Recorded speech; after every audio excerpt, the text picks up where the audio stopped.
Megaponera, the Matabele ant. These powerful predators are twice the termite size.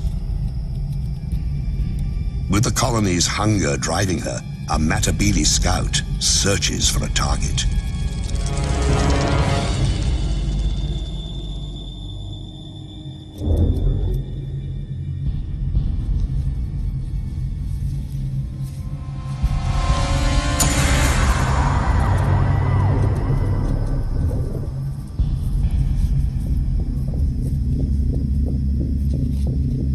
The termites know that shadow and what it means. War is coming. Soon. They can do nothing as the scout marks the target and a path to their home. The scout returns to the main force to recruit a raiding party from among her sisters at an abandoned termite mound the Matabele have commandeered.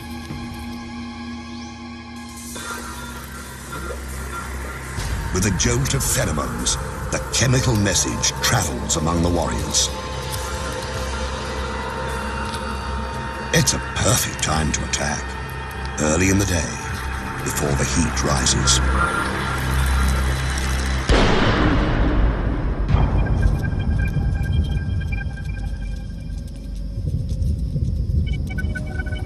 Matabele move out with the ominous, deliberate pace of a Roman legion.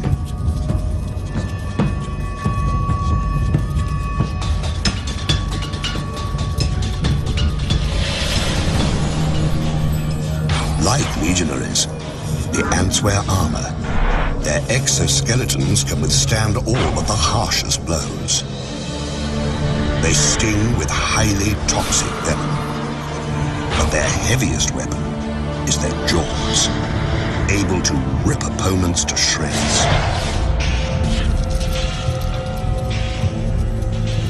A raiding force can consist of 600 ants.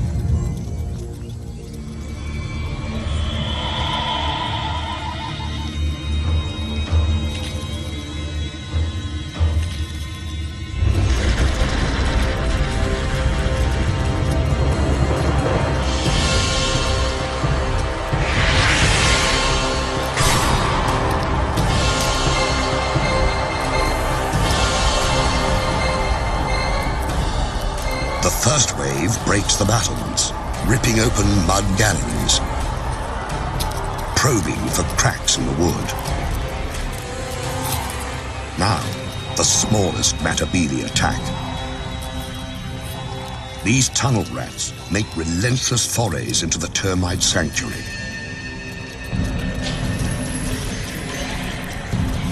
Heavier troops, some more than 2.5 centimeters long, line up for the grisly harvest.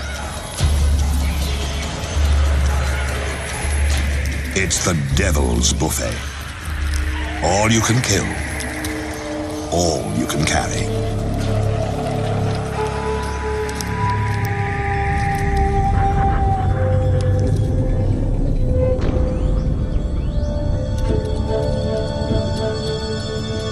One raid might claim 4,000 victims.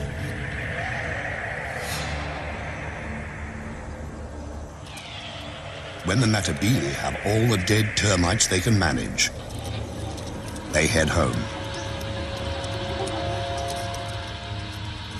In a single day, a Matabele colony might send out 3 or 4 such forces.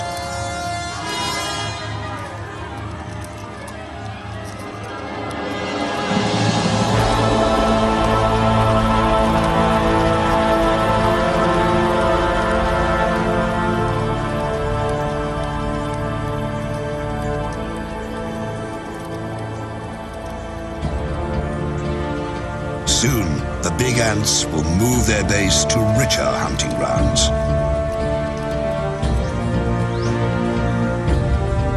But today, their young will feast like kings, fattened on the spoils of war.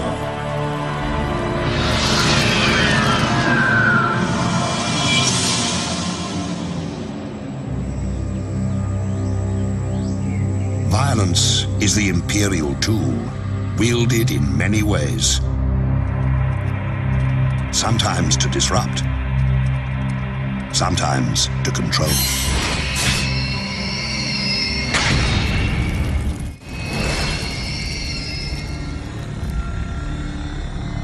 A queen can seize power with the victory of each individual soldier,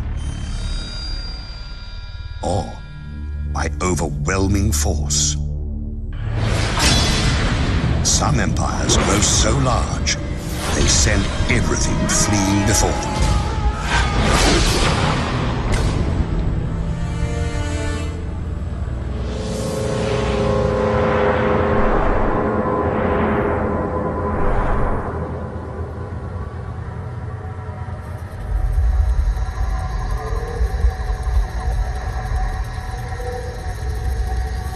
In the Panamanian rainforest, Ecitan, the army ant, rules its turf with massive numbers. Army ants travel in deadly columns, a lethal force ever on the move. But this is not an attack. These ants, 500,000 to 700,000 of them, have been marching all night, their young in tow. Theirs is a nomadic existence, embodied in their bivouac. Army ants are their own fortress, a living, breathing domain that travels on countless legs. And those legs are strong. One Ecitan hanging by its claws can support another 100 ants. For a man to match that feat, he'd have to hold up 3 armored vehicles.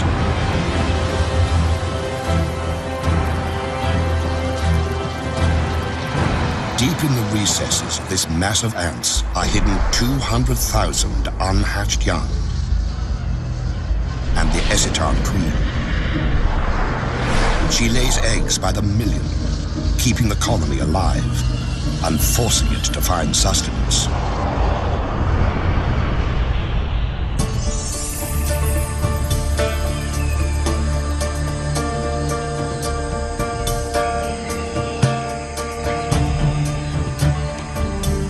Dawn, and the bivouac stirs. After a night of stillness, the colony must feed. The meter-long mass of legs and feelers rouses itself into action.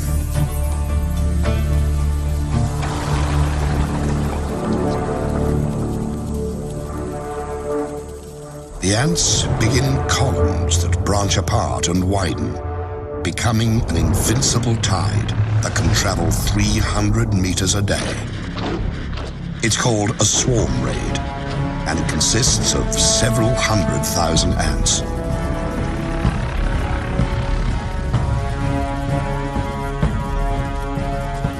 The ants move in a deadly wave, 15 meters across, driving all before them.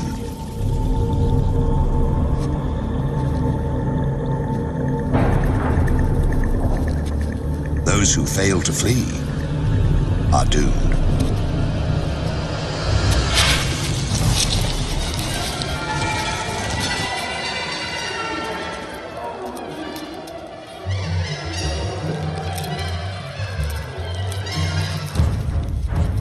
Whatever army ants can catch, they consume.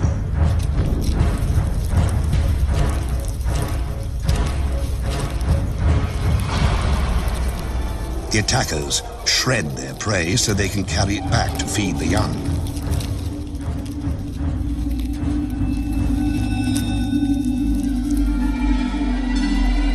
Army ants even overpower the land. They instinctively form bridges that carry the swarm over gaps and gullies. Across these living structures flows a steady stream of corpses. 30,000 a day.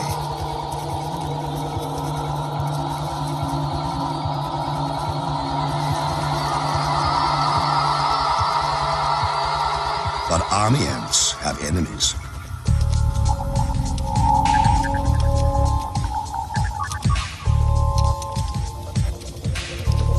Along the swarm's edges, bandits try to pick off stragglers.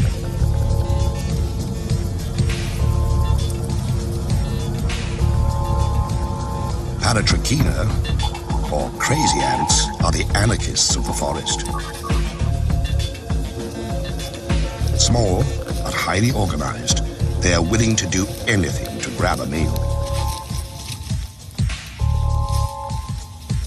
Infiltrate, attack, abscond, whatever it takes.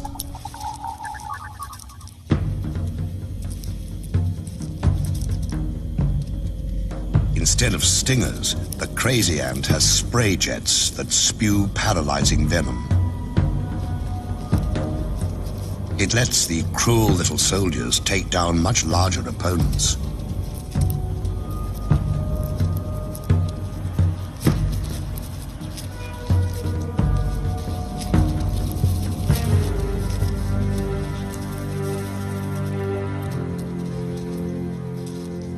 Army ants fear their crazy cousins for the chaos they unleash. The bigger insects have to fight for their lives against the anarchist throngs. At first, the crazy ant's venom stuns the army ants. Then the effects wear off, and the army ants regain their strength. They handily escape the tiny pirates and return to the business of the raid.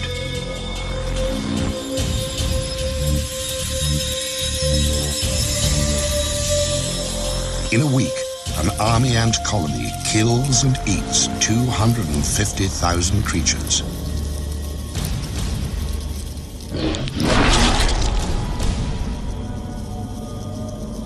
Ravaging the landscape, army ants shred its sense of order.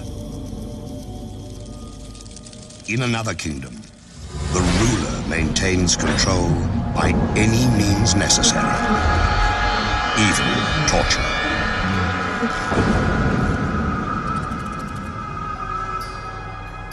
The Empress can afford to be gracious.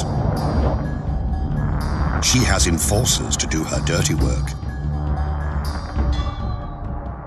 Relentless surveillance and oppression of any who deviate from the rules.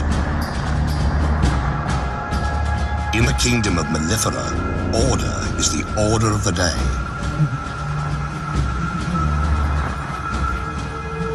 Every day. Mellifera, European honeybees, seem to lead a sweet existence, gathering pollen and turning it into gold.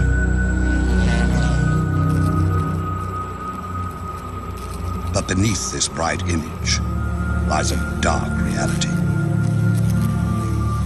The colony exists to serve the queen, who lays the eggs that become the workers, who maintain the hive, and the warriors who defend it.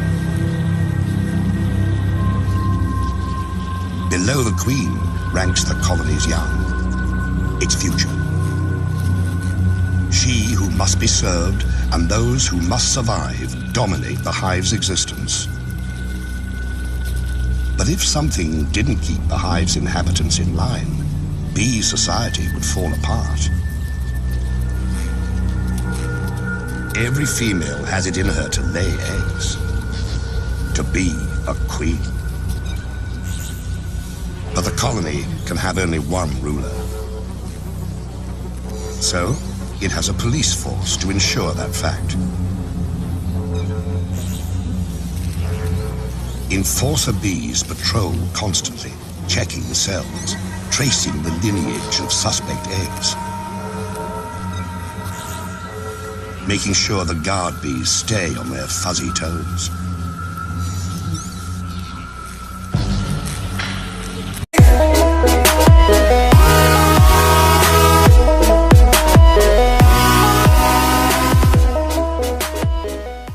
Revolutionaries. And in the hive, It takes very little to cross that line. All a rebellious female needs to do is lay an egg. By the regulations of the mellifera police state, that's a crime.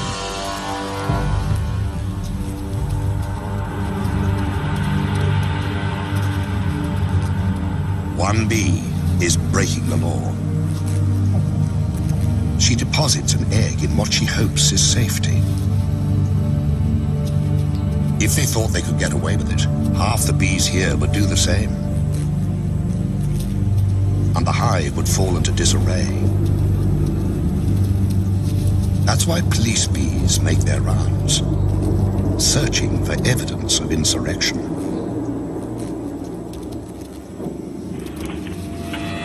And they find it. For them, an outlaw egg contains the seeds of a colony's destruction, and so it must be destroyed.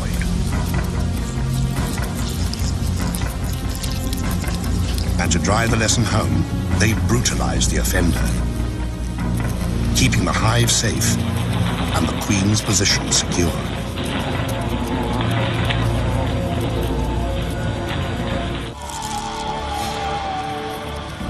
The natural order demands surrender.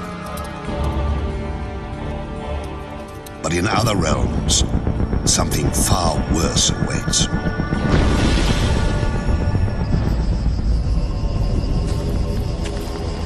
In the Imperial domain, it is not enough to rule.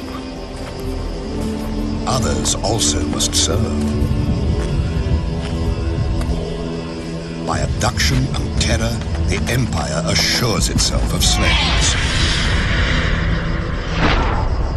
Warriors carry the captives into servitude. Strangers in a strange place. In Arizona, the kingdom of Polyergus needs its slaves. The queen has her consorts, the warriors, to do her bidding. All of these live royally, thanks to a servile class.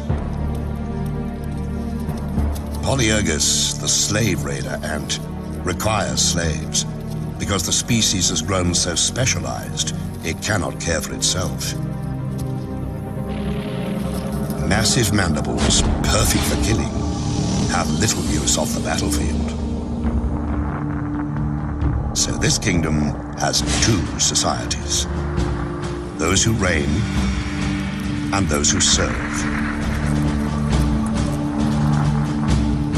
The servant ants, dwarfed by their masters, are of the species Formica.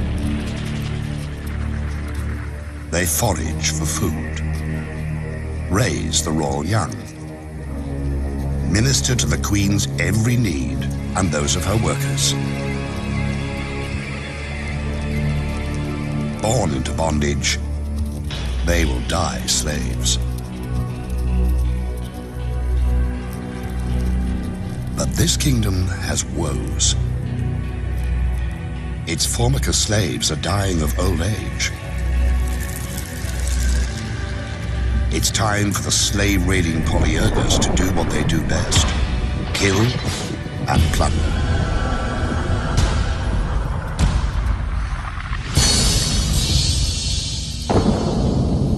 A scout has found a Formica nest. She enlists a gang of raiders. A roiling mass of red aggression, spoiling for battle. In an instant, they're off. 1,500 to 2,000 ants flowing across the terrain with a single purpose: seize slaves.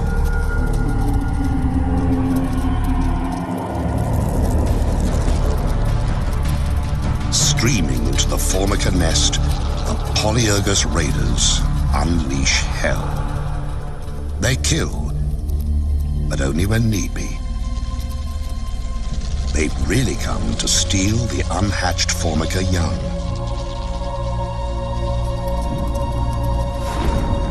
In a chilling display of single-minded oppression, Polyergus raiders blow past the startled Formica to grab as many pupae as they can. It's not unusual for raiders to carry off 500 to 800 new slaves, decimating a colony.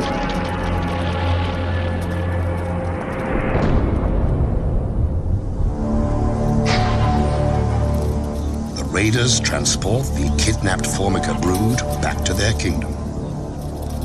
When the stolen Formica hatch, they will believe the Polyergus nest is where they belong. Another generation of Formica will become slaves.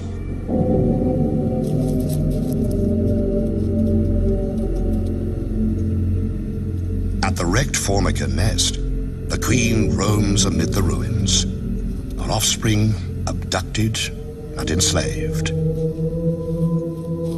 She has been spared. But in other realms, innocents suffer unspeakable horrors.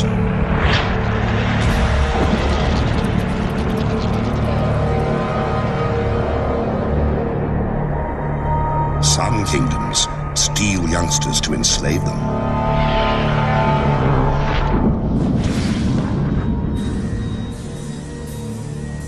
Others take no prisoners, slaughtering the defenseless to feed their own young. Winged horror has a name.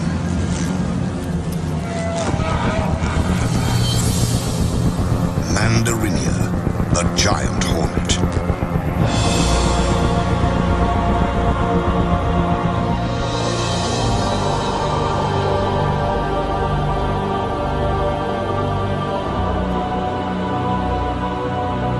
Their reach extends across Japan. Their empire reigns in dark, secluded places.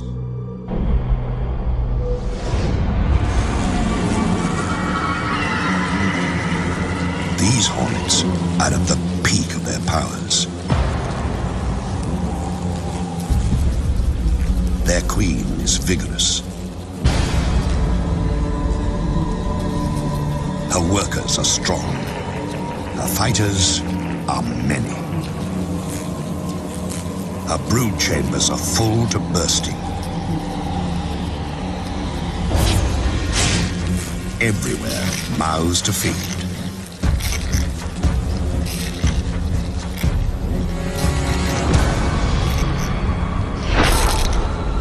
Countless larvae signal their relentless hunger by scratching at the walls of their cells. The grating drives the adult hornets into action.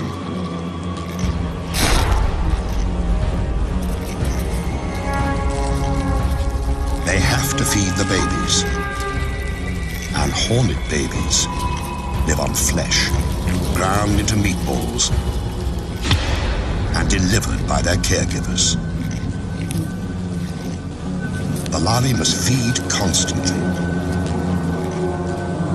So a single scout takes wing, ranging far afield to find fresh meat. At nearly 8 centimeters long, giant hornets are superb killers. Sharp talons seize prey. Powerful jaws sever limbs and decapitate victims. Compound eyes detect the slightest movement. And this scout has found a fat, defenseless target. A hive full of mellifera, European honeybees. The scout marks it with pheromones.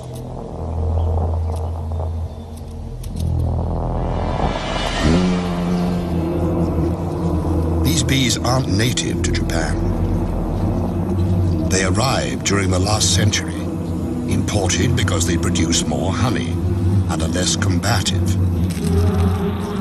Because the alien bees didn't evolve with the giant hornets, they have no way to fight an attack.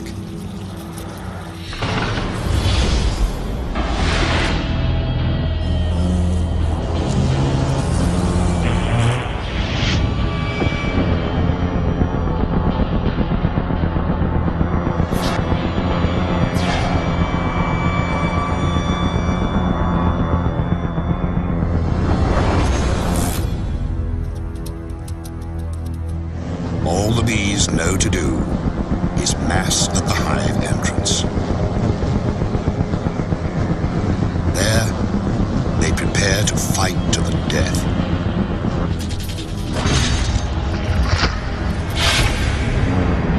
The hornets are 5 times the honeybee's size, and many times more willing to kill. In the stillness, fierce wings and fearsome odds.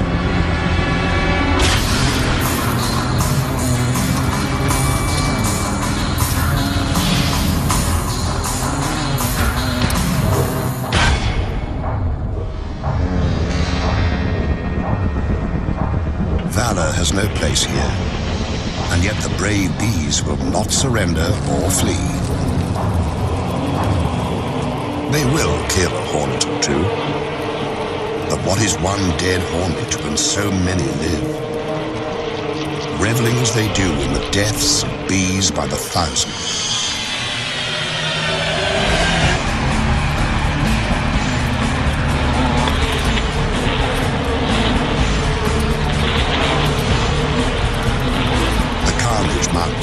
A foregone conclusion playing itself out to a horrifying end.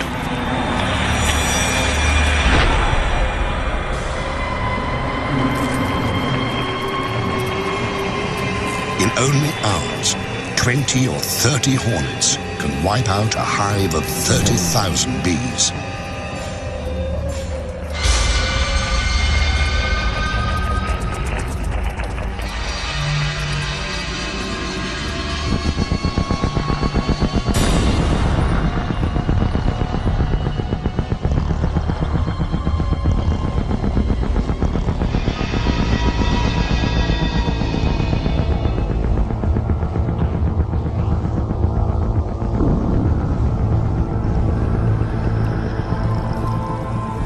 Killer hornets have reduced the defenders to a carpet of the dying and the dead.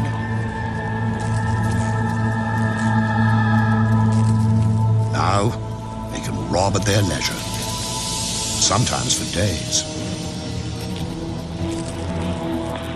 This bee colony is doomed. The victims left to rot. The raiders gorge on honey, even licking it from carcasses.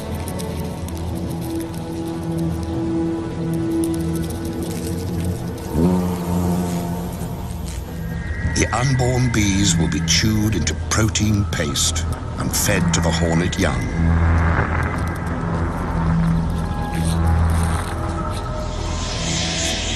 For every empire that seems invincible, there is an opponent able and ready to exploit an unexpected weakness.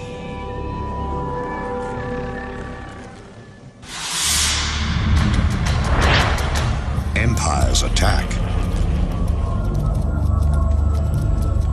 but they also must defend themselves. No matter how strong the fortress, the best defense is knowing your enemy.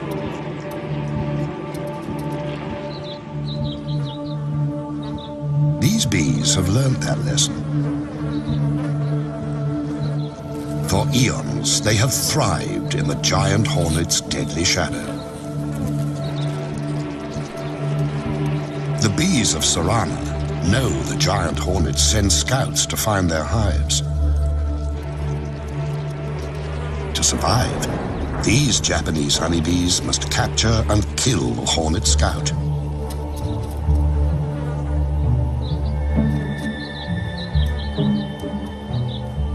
And to do that, they have a secret weapon.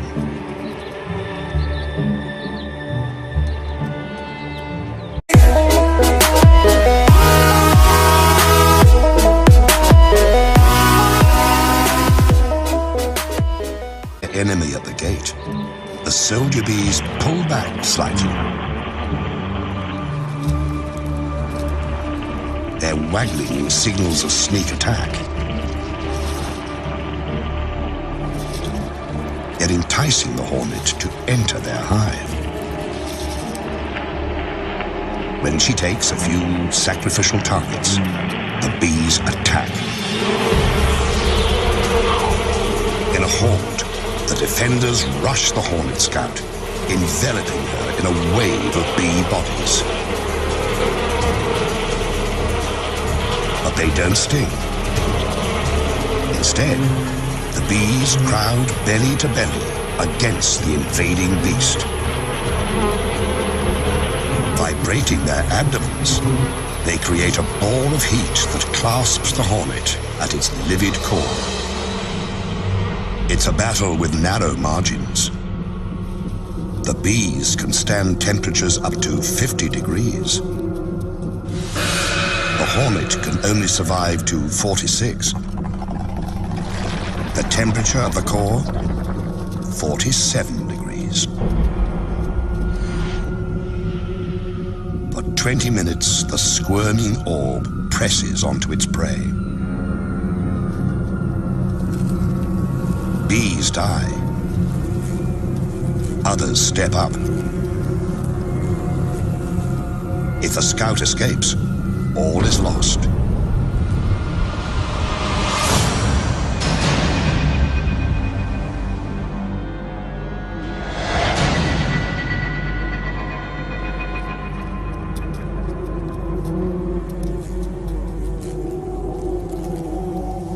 Finally, the flailing and gnashing cease. This hornet won't reveal the secret of their hive's location. The bees have paid a price, but they've saved their home. Another kingdom fends off invaders with strong walls and a martyr's devotion.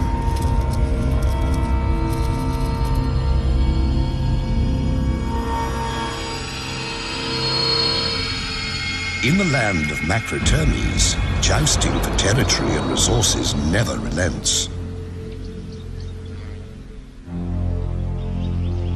An imposing citadel harbors a colony of African termites. Inside, a labyrinth of narrow passageways and bulkheads designed to thwart invaders.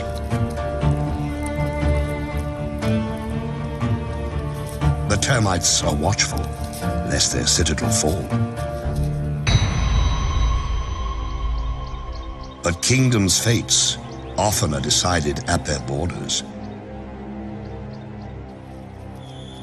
A remote outpost can be all that stands between survival and the empire's collapse.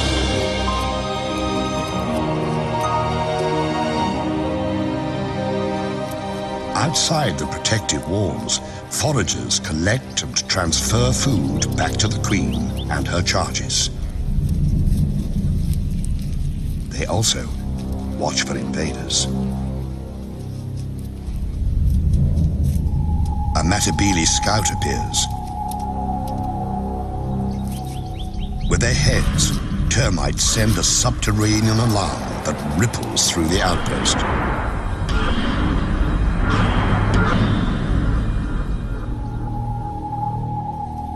At the edge of the compound, a platoon of defenders occupies a fallen branch.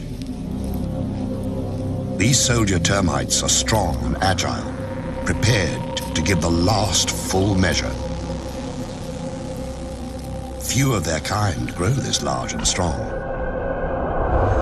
Their jaws can cut through human flesh. The encounter begins by ones and by twos.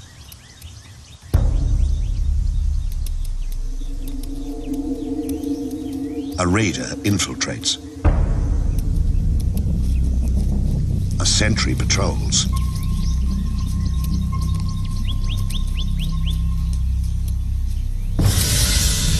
One death, and the battle is joined.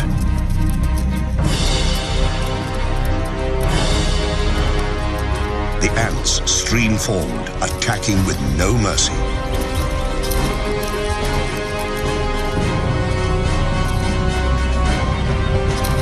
Using their mandibles, The termites attempt a defense. It's no use.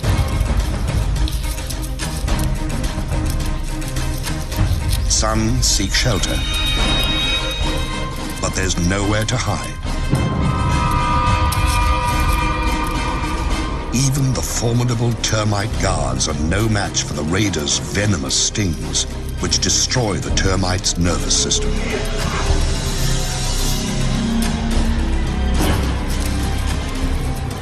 It's more feast than fight, as ants sting and slash the defenders to pieces. But the warriors who fall here do not die in vain. They stand against the Matabele tide, while their comrades in the galleries organize a last-ditch defense.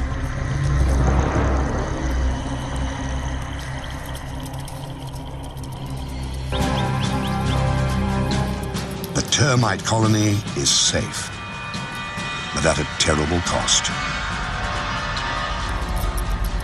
The departing ants carry off hundreds of termite corpses that will nourish the invaders.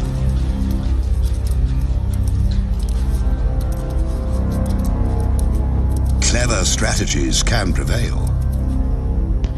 So can impenetrable defenses. But there's no way to prevent an attack from within. A kingdom's fate can turn in the blink of a treacherous eye.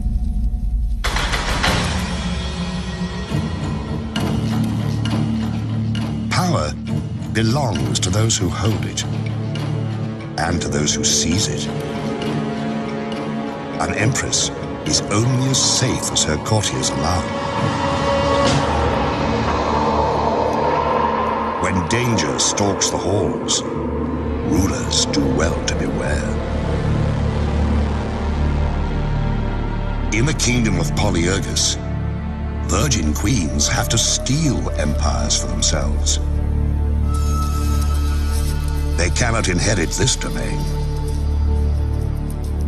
A reigning queen will tolerate no rival. So, a would-be monarch must infiltrate a Formican nest, murder its queen, and steal her identity. To start their quest, young queens join a slave raid.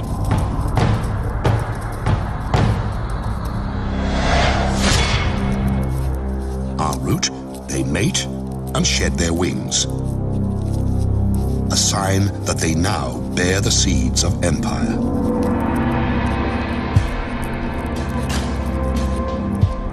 One queen has picked her target. She approaches the Formica nest, ready to seize power. But before this killer queen can attack, she must evade her quarry's protectors. She releases a pheromone. Like a chemical spell, the scent neutralizes and repels the Formica defenders. The colony's heart is where the queen is, and the interloper means to pierce that heart.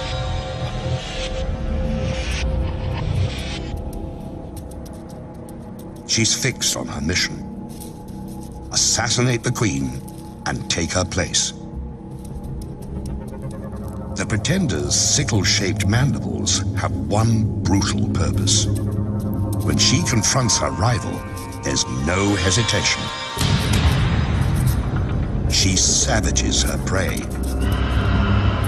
not to eat her, but to steal her identity.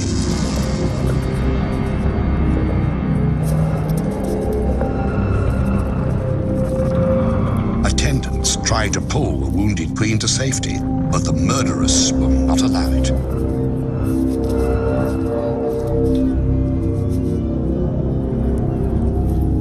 She laps up her victim's blood and rolls in her spilled fluids, thoroughly absorbing the monarch's essence.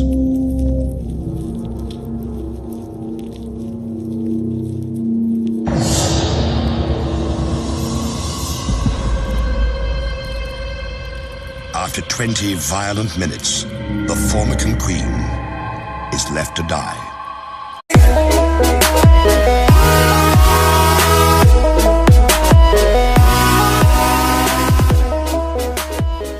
They sting with highly toxic venom, but their heaviest weapon is their jaws, able to rip opponents to shreds.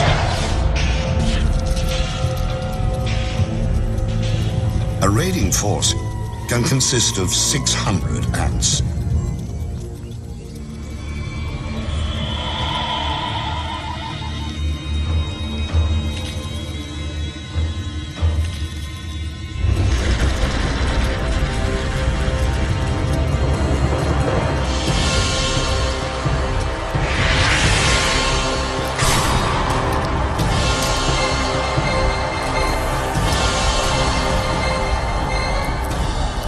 The first wave breaks the battlements, ripping open mud galleries, probing for cracks in the wood. Now, the smallest Matabele attack. These tunnel rats make relentless forays into the termite sanctuary.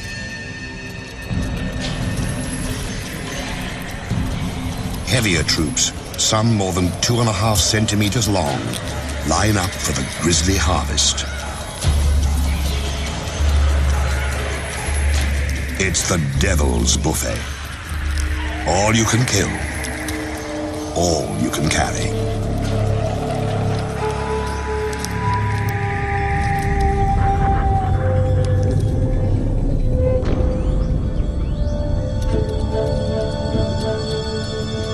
One raid might claim 4,000 victims.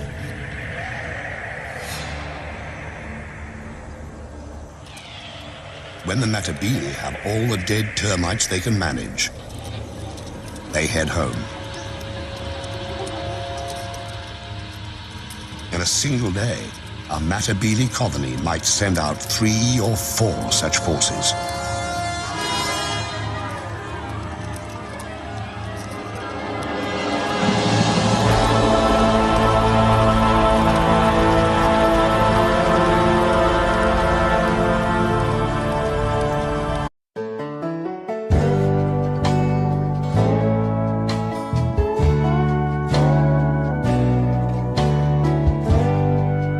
Ponera, the Matabele ant. These powerful predators are twice the termite size. With the colony's hunger driving her, a Matabele scout searches for a target.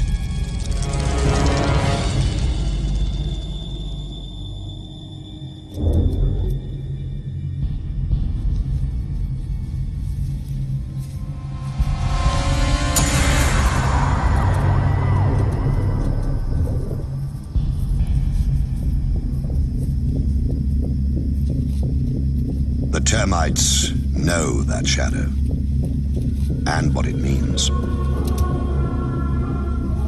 War is coming. Soon. They can do nothing as the scout marks the time.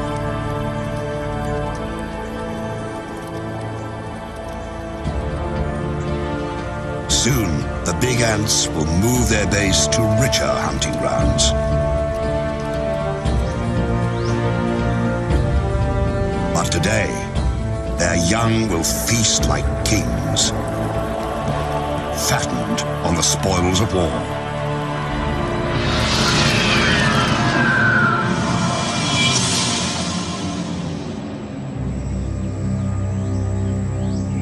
Violence is the imperial tool, wielded in many ways. Sometimes to disrupt, sometimes to control.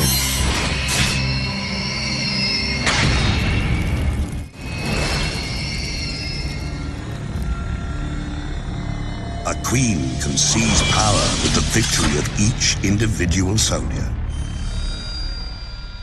or by overwhelming force. Some empires grow so large, target and a path to their home. The Scout returns to the main force to recruit a raiding party from among her sisters at an abandoned termite mound the Matabele have commandeered.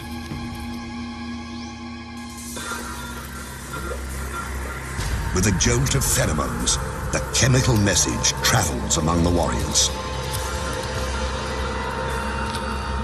It's a perfect time to attack, early in the day, before the heat rises.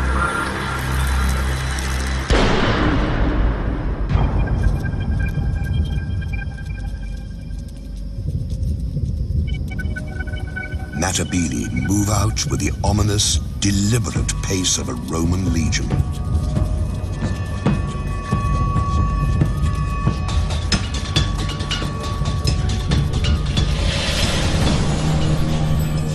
Like legionaries, the ants wear armor. Their exoskeletons can withstand all but the harshest blows.